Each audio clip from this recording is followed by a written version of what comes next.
Okay, next order business. I've got my filament loaded. It's writing on bearings. I've got it going into the external port. I already ran the calibration. I've got the temperature set up correctly for 210 degrees for PLA. You can see it actually had red loaded in the beginning, and when I got it successfully working, it's now got this nice glow-in-the-dark filament. My gantry protectors were red, so I'm assuming this little piece was left in there because M3D actually used this printer to print my gantry protectors. That's probably their test print.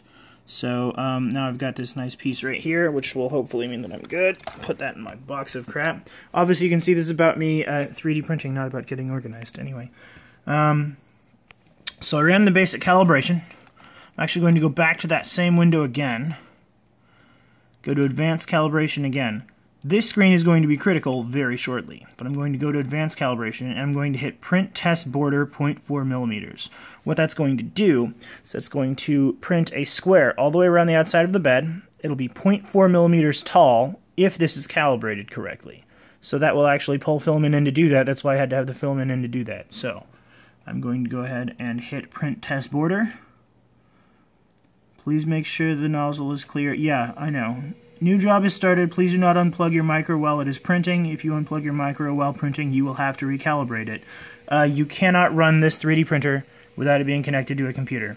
If one of your drunk friends decides to pull the cable out of the wall, which has happened to me before, then you simply have to run the calibration procedure again and then test your calibration using this print border the same way. So that's one thing to remember. This thing pops up every time, though. You have to hit OK multiple times before your print actually starts. You have to remember that. So, it heats up right there, but it kind of moved to the top right. It actually pulls itself all the way to the top right of the bottom level, or whatever level it's at, and then it repositions itself on the Z-axis. So the X and Y calibration is going to be based on, it goes all the way to the right, and then the stepper motors keep pulling even though it doesn't pull, and then all the way forward, and the stepper motors keep pulling even though it doesn't pull. So that just pretty much sets itself. That's kind of a really easy design. The Z-axis calibration is what we're trying to figure out right now.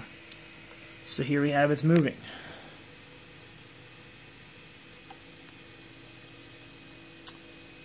And what you'll find is in the bottom left here, it leaves this big huge glob, so that's how you know specifically which corner you've got hold of once you get it up off the print bed.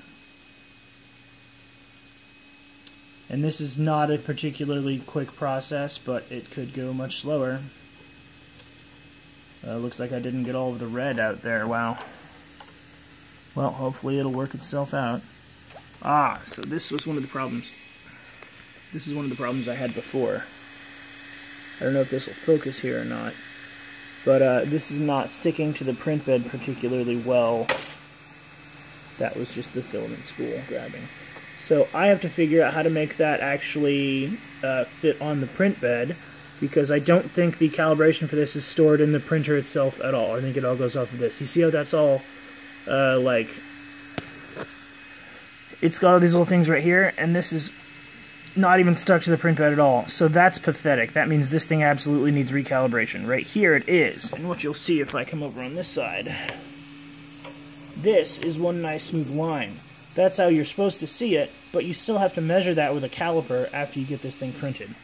So I'm going to let this guy print, I'm going to pull that guy off, and I'm going to show you measuring it next.